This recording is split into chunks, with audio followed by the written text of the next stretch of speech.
It all started on a quiet Sunday afternoon, one of those lazy days when the world seems to slow down just enough for life to feel peaceful. My husband, Jason, was scrolling on his phone with a mischievous grin. That grin, oh, I've seen it before. It always means he has a plan, and not the kind of plan you can ignore. "Hey," he said, looking up at me. "Do you remember Dan's horse, Apollo?" Dan is Jason's best friend, and Apollo is this magnificent, towering horse that looks like it could star in a medieval battle movie. "Yeah, of course," I replied, wondering where this was going. Jason leaned in, excitement bubbling in his voice. "Dan needs someone to help exercise Apollo for a few days, and I told him you'd be perfect for the job." My heart sank, and my stomach did a little flip. Perfect? Me? I've always admired horses from a distance. Emphasis on distance. Riding one, let alone handling a horse as big and commanding as Apollo, that felt like an entirely different world. But before I could protest, Jason was already listing off reasons why this was a great opportunity. "You've always said you wanted to try new things," he argued. "Plus, Apollo's such a gentle giant, and Dan will be there to show you the ropes. It'll be fun." I wanted to counter with a list of my own, starting with, "This isn't exactly what I meant by new things." But Jason's enthusiasm was infectious, and part of me didn't want to disappoint him or myself. By the next morning, I found myself standing in Dan's sprawling pasture, staring up at Apollo, who seemed even bigger and more intimidating up close. His glossy coat gleamed in the sunlight, and his intelligent eyes seemed to assess me as much as I was assessing him. "You're gonna love this," Dan said, handing me the reins. "He's a sweetheart, trust me." I smiled weakly, trying to muster the courage to step forward. Jason stood off to the side, grinning like he'd just pulled off the prank of the century. "You've got this," he called out, his voice annoyingly cheerful. Apollo snorted, and I couldn't tell if it was a warning or encouragement. What happened next is something I'll never forget. It wasn't just about Apollo or the sheer terror of trying something so far outside my comfort zone. It was about trust, trusting myself, this incredible animal, and, begrudgingly, my husband. But as I took those first tentative steps closer to Apollo, I had no idea that the experience would take a turn no one saw coming. Let's just say Jason's little plan didn't go exactly how he imagined. Something unexpected happened that day, and it wasn't just me learning how to ride a horse. You're going to want to stick around for this one because the story only gets wilder from here. As I stood there with the reins in my hands, I couldn't help but feel like Apollo was sizing me up. His ears flicked forward and back, and he gave a little huff, as if to say, "All right, let's see what you've got." My heart was racing, and my palms were sweaty, but I took a deep breath and gave him a small pat on his strong, warm neck. "Okay, big guy," I whispered. "Let's try not to make this a disaster." Dan walked me through the basics: how to guide Apollo, how to stay balanced in the saddle, and what to do if I started to panic. Jason, of course, was standing back with his phone out, probably recording the whole thing. I gave him a glare, but he just laughed. "This is for the memories," he called out. Memories. More like blackmail material, I thought. Getting on Apollo was a challenge in itself. Even with a mounting block, I felt like I was trying to climb a small mountain. When I finally settled into the saddle, I couldn't help but feel a little thrill of accomplishment. That is, until Apollo shifted under me, and I nearly lost my balance. "Relax," Dan said, his tone calm and reassuring. "He can sense if you're nervous. Just take it slow." Easy for him to say. He wasn't the one sitting on a massive animal that could decide to bolt at any moment. But then something unexpected happened. As Apollo started to move, a strange sense of calm washed over me. His gait was smooth and steady, and with Dan walking beside us, I started to feel okay. Not confident exactly, but not terrified either. It was almost peaceful, like I was part of something much bigger than myself. That peaceful feeling didn't last long. As we made our way around the pasture, Apollo suddenly stopped, his ears flicking toward the woods on the edge of the property. "What's he doing?" I asked, my voice a little shaky. Dan frowned, squinting toward the trees. "I don't know, probably just a deer or something." But Apollo wasn't moving, and there was a tension in his body that I couldn't ignore. Jason put his phone down and stepped closer. "Everything okay?" he asked, his earlier amusement replaced by a hint of concern. Before anyone could answer, a loud rustling came from the woods, followed by something I couldn't quite make out. A low, guttural sound that sent a chill down my spine. Dan's expression changed in an instant. "Stay here," he said firmly, walking toward the tree line. My grip on the reins tightened as Apollo shifted nervously beneath me.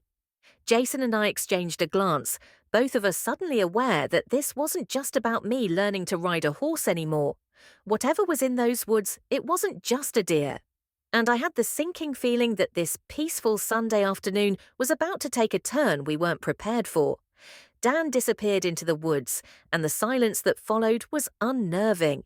Even the birds seemed to stop chirping, as if they sensed something wasn't right. Apollo shifted uneasily beneath me, his muscles tense and ready to move. I tried to steady him, but my own nerves were getting the better of me. "What do you think it is?" Jason asked, his voice quieter than usual. "I don't know," I admitted, my eyes fixed on the line of trees where Dan had vanished. Part of me wanted to call out to him, to make sure he was okay, but the weight of the moment kept me frozen. Then, just as I was about to speak, another sound came from the woods, a crack, like a branch snapping, followed by something heavier, like a thud. Apollo suddenly reared his head, and I gripped the reins tightly, trying to stay balanced. "Easy, boy," I whispered, though I wasn't sure if I was calming him or myself. Jason stepped closer, his earlier bravado now replaced with genuine worry. "Maybe we should go get Dan," he said, but there was hesitation in his voice. Just as I was about to agree, a figure emerged from the trees. It was Dan, but something was off. His face was pale, and he was moving quickly, glancing over his shoulder as if he were being chased. "Get Apollo back to the barn," he said sharply, his tone leaving no room for questions. "What's going on?" Jason pressed, but Dan didn't answer. He just waved us toward the barn, urgency in every movement. That's when I saw it. Just beyond the tree line, a shadow moved, something large and unrecognizable. My heart raced as Apollo began to back away, his instincts kicking in. Whatever it wasn't staying hidden for long. Dan's urgency lit a fire under me. I pulled gently but firmly on Apollo's reins, trying to guide him back toward the barn. But Apollo wasn't having it. He snorted and shifted, his hooves digging into the dirt as though he was preparing for something. "Come on," I whispered, my voice shaking. "Let's go." Jason stayed close to me, his eyes darting between Dan and the shadowy figure near the woods. "What is it?" he asked again, his voice rising in panic. Dan finally stopped and turned, his face serious. "I don't know," he admitted, "but it's not friendly. Get moving, now." Before we could take another step, the shadow emerged fully from the trees, and my breath caught in my throat. It wasn't just one thing, it was two. Two large, wild animals, maybe coyotes or wolves, their eyes fixed on us. They weren't attacking, but they were too close for comfort. Apollo sensed the danger immediately. He reared slightly, forcing me to grab the saddle horn and hold on for dear life. "Steady, steady," I begged, my voice trembling. Dan grabbed a long stick from the ground and stepped in front of us, positioning himself between the animals and Apollo. "Don't run," he warned. "It'll only make them chase."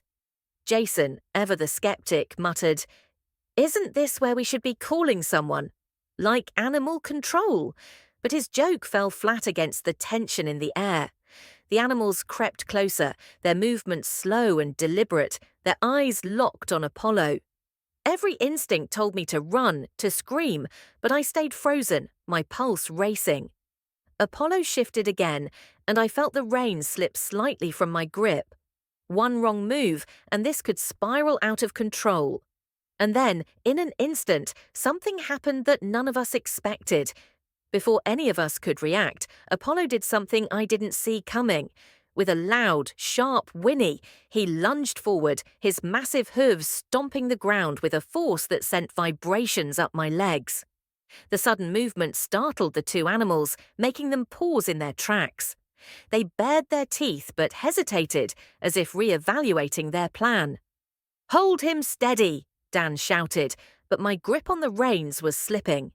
Apollo wasn't staying still. He was agitated, and I could feel the power in his every movement. Jason instinctively moved closer, raising his arms to appear larger, like he'd read somewhere that would scare predators off. But the animals weren't backing down entirely. Instead, they began circling, their low growls filling the air and making the hair on the back of my neck stand up. Then, out of nowhere, another sound broke through the chaos. A high-pitched whistle that echoed across the pasture. It wasn't from Dan, Jason, or me. It came from somewhere deeper in the woods. The animals stopped growling and turned their heads toward the sound, their ears twitching as if they were responding to a command. My heart pounded as I realized this wasn't just about wild animals anymore. "What was that?"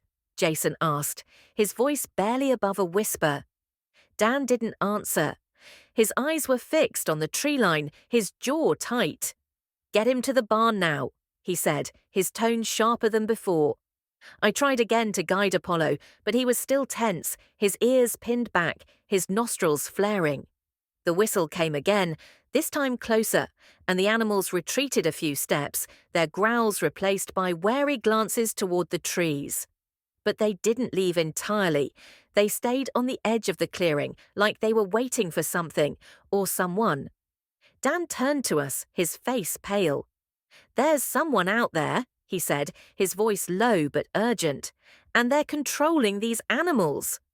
Jason's expression shifted from fear to confusion.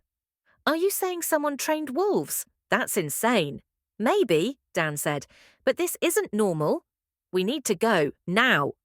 As if on cue, Apollo finally started moving, but the tension in the air was suffocating. The animals lingered, their glowing eyes watching us retreat. And in the distance, I thought I saw another shadow, bigger than the others, moving between the trees. Whatever this was, it wasn't over yet. Apollo moved toward the barn, his steps hesitant but steady enough to give me a shred of hope. Jason stayed close, glancing back at the woods, while Dan brought up the rear, his stick still clutched tightly in his hand. The wolves, or whatever they were, followed us at a distance, their glowing eyes cutting through the dimming light. But what really made my skin crawl was the shadow deeper in the woods, moving closer with deliberate, calculated steps. We were halfway to the barn when the third whistle rang out, louder and more commanding than before. This time, it wasn't just the animals that reacted. Apollo froze mid-step, his ears swiveling toward the sound. My heart sank as I felt him stiffen beneath me. "No, no, no," I whispered, trying to coax him forward, but he wouldn't budge. And then, out of the trees, a figure emerged. A tall man in dark clothing, his face partially obscured by a hood, stepped into the clearing. He carried a small device in one hand, which he raised to his lips for another whistle. The animals immediately sat down, their postures eerily obedient. The man smiled, but it wasn't warm. It was cold and calculated, like he was enjoying this twisted game. "Beautiful horse you've got there," he said, his voice calm but laced with menace. "You don't see animals like that every day." Dan stepped forward, positioning himself between the man and Apollo. "Who are you, and what do you want?" he demanded. The man tilted his head, as if considering his response. "I was just out for a walk," he said, his tone mockingly casual. "But then I saw your friend here," he gestured toward Apollo, "and I couldn't resist." Jason stepped closer to me, his voice low. "We need to go now." But before we could move, the man raised the device again. This time, Apollo reared back, nearly throwing me from the saddle. The wolves sprang to their feet, snarling, but they didn't attack. They waited. My grip on the reins faltered, and for a split second I thought I was going to fall. Then Dan did something unexpected. He threw the stick directly at the man's device, knocking it from his hand. The wolves hesitated, their snarls faltering, and Apollo calmed just enough for me to steady him. The man cursed under his breath and backed away, his control over the animals broken. As we reached the barn and secured Apollo inside, the man disappeared into the woods, his shadow swallowed by the trees. But the uneasy feeling lingered. This wasn't over, not entirely.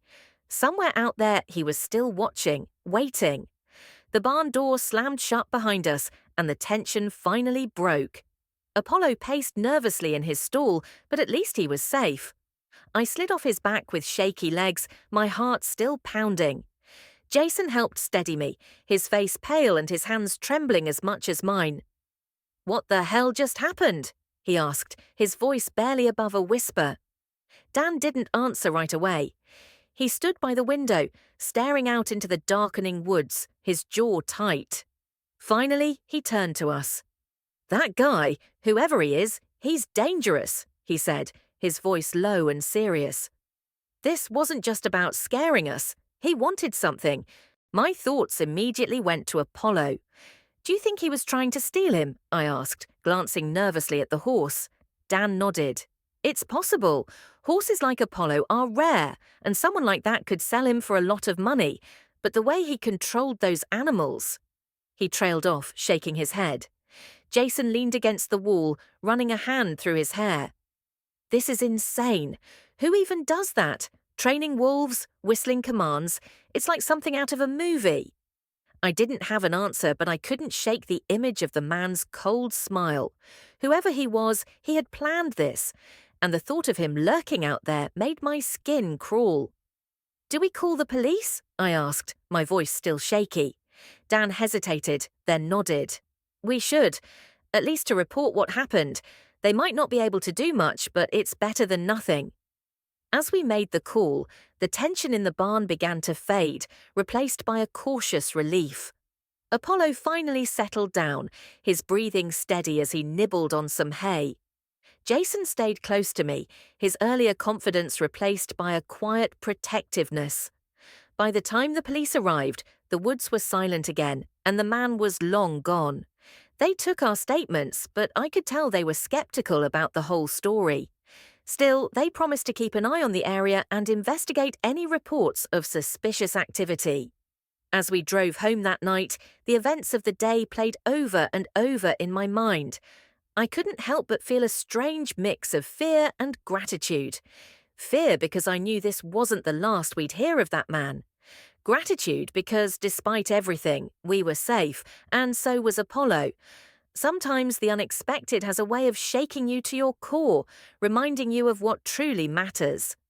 And as I lay awake that night, listening to Jason's soft breathing beside me, I realized one thing: trust your instincts and never underestimate the bond between humans and animals. It just might save